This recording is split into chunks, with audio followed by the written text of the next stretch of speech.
بسم الله الرحمن الرحيم. هذا نص في المتشابه يتكلم عن متشابه والله شديد العقاب وإن الله شديد العقاب. يقول النص: والله شديد العقاب اثنان في سفر اعلموا بالبيان، أما مع إن الله بالكسر في شهدوا وتولوا يقاري. أعيد: والله شديد العقاب اثنان في سفر اعلموا بالبيان، أما مع إن الله بالكسر في شهدوا وتولوا يقاري. وشرح هذا النص كالتالي: والله شديد العقاب بالواو ذكرت في موضعين في القرآن الكريم. الموضع الأول في ربوع وإن كنتم على سفر، والموضع الثاني في حزب واعلموا أنما غنمتم.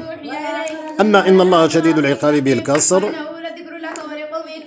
بكسر إن يعني ذكرت في موضعين أيضا، في ربوع لكن لا يشهدوا، وفي ربوع ألم تر إلى الذين نافقوا. نسأل الله التوفيق والحفظ والإتقان لهذه المتشابهات. حياكم الله والسلام عليكم ورحمة الله.